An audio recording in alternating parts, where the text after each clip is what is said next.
make you die laughing. With that said, if we can get 5,000 likes on this video, I'll continue making this a weekly series. Anyways, with that said, let's get right into the video. Number 10. Getting interrupted while you're working is always annoying, but depending on the job, it can be massively embarrassing too. This correspondent during a BBC News broadcast was talking about tension between North and South Korea, but soon the focus was brought to his home life. First, his toddler wandered into the shot, then a baby, then finally a mom came to drag them all away.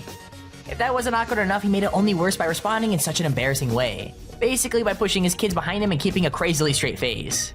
Let me know in the comments below, what would you do if you were him?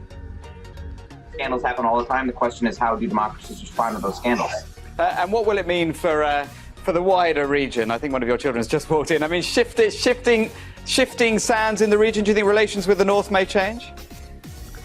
I would be surprised if they do. Pardon me. My apologies. What's this going to mean for the region? My apologies.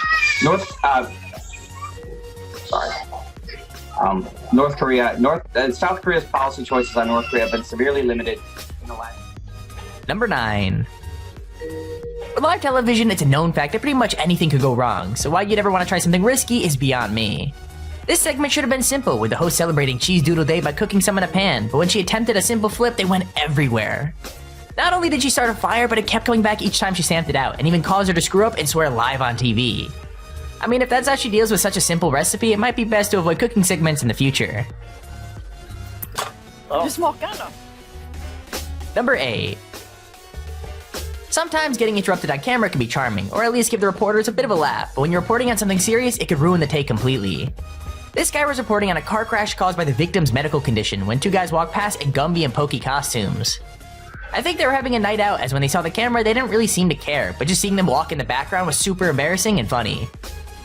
First on Fox tonight, an out-of-control driver plows into a Vancouver home with two people inside sitting just a few feet from the impact. Fox 12's Simon Gutierrez is live in Northeast Vancouver with what police say caused this crash. Simon. The police are telling us the driver had a medical condition, and that's what made her lose control. And back here, you can see the result. The car crashing right into that pickup back there. A couple fellas visiting us here. It looks like Gumby and Pokey. Crashing right into that pickup, using that pickup almost like a ramp, and crashing right through the front window of that home, which, as you can see, is several feet. Number 7. Okay, there are so many questions this clip raises, like how on earth the kid got on set and why he was in the studio in the first place. But I mean, honestly, there's no denying how funny it is. The weatherman was just trying to do his job when a kid ran in front of the screen doing impressions of birds and forecasting quote-unquote lots of toots and farts. It's kind of adorable, and I have to give him credit for being brave enough to snatch his 15 minutes of fame. Like, you never know, he might even become a TV personality one day. By the dry air, look at the dew point in the area right now. Right now, dew points in the 20s and near 30 degrees across central Mississippi. Well, hey there. I don't know what's going on, but Zane doesn't know. Are you sure? Are you crazy sure? Well, we've got a little bit of interesting things going on right now. Take a look at what's going on right now. You want to point out the weather right now?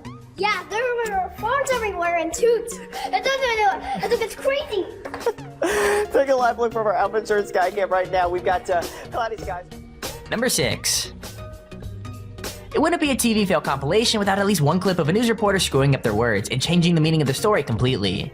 This clip should have been a fairly boring story about the price of central heating, but changing just one word made the report a lot more exciting. According to her, we should all be on the lookout for people trying to jack off the price of heating our homes. So yeah, thankfully the anchor recovered pretty quickly, but now her mistake is on the internet for literally anyone to see, and I gotta say, it's pretty awkward. Sask Energy is announcing a proposal to jack up the cost of heating your home by 27 to 30%. A proposal to jack up the cost of heating your home. Number 5.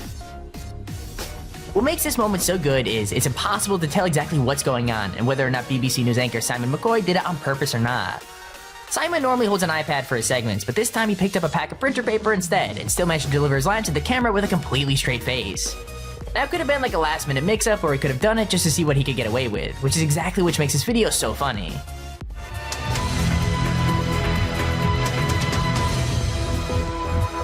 The Good morning and welcome to BBC News. Plans for privately run drunk tanks to tackle alcohol-fueled disorder have been backed by police chiefs. Under the proposals, drunk troublemakers will be taken to cells run by private firms and have to pay for it once they've sobered up.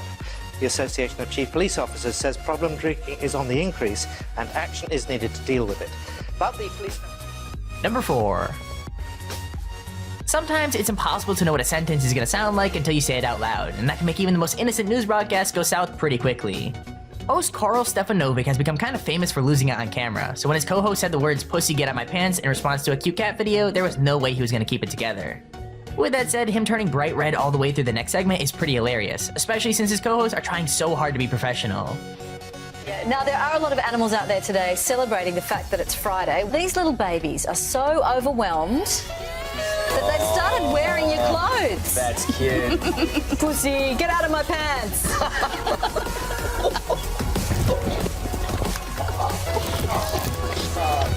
You're on your own, girlfriend. You even started. There it goes. Pussy, get out of my pants. There you go. Coming up, the obesity warning to parents. We're going to speak to Australia's top doctor, Lisa. And, Deb, we meet the family desperately trying to bring their pooch back to Australia. Number 3. It's so easy to make a mistake and say the wrong thing on camera, but this reporter's co-host did not seem impressed. When Julie Pierce attempted to elaborate on a story about a freighter that had bottomed out, she somehow managed to say shitter instead of ship, which made her break down into giggles. Unfortunately, the faces of those back in the studio made it really clear they didn't find it funny, so I dread to think what they said once the cameras were safely turned off. Starts now. Good evening, I'm Michelle Lee. A 1,000-footer lake freighter has bottomed out. The bulk freighter was on its way to its winter berth located on the superior side of the Duluth Harbor. Julie Pierce is on the scene and she's here now with details. Julie? Good evening, Michelle. This ship is one of those 1,000-foot shitters that ships that you often will see out in the harbor during the summertime and during the shipping season. It was built over 3 years ago and belongs to the American steamship. Ship is one of those 1,000-foot shitters that ships they... Number 2. It seems like all the most embarrassing moments happen on breakfast television, probably because the hosts are either still tired or wired on caffeine. Jessica was reporting on a story to do with cosplay, but decided to throw in a little joke as she sent things back to the studio. For whatever reason, the two hosts found it absolutely hilarious and could hardly get through introducing the next segment before losing it completely. We'll be right back. Richard, Camille, take it away. Camille, I feel like you would look very good in this. I really think you could pull it off.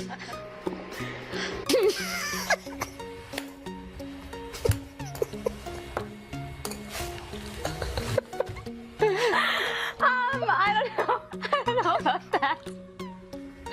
Oh boy. Oh gosh. 12 minutes after 7. We've got lots more coming up, Montreal. Don't go anywhere. Number 1. When reporting on the news is your job, most of the time you tend to act, well, sensibly. But if you are invited on TV for an interview, the same rules really don't apply.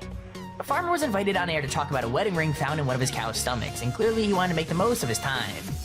He managed to get in a really clever joke about what the cow must have done to the poor husband, and the anchor just couldn't handle it. In fact, the farmer even tried to backtrack and realized he probably shouldn't have said that on live TV, but fortunately for us, the damage was already done and it was hilarious. Yeah. And what about this? So this guy went home, presumably, and told his wife, listen, I was at the cow farm today, and I lost my wedding ring because a cow sucked it off. That's right. Or maybe his wife was asking what else the cow was sucking off. Maybe I shouldn't have said that on telly. I'm glad you said it, brother, and not me. Hey.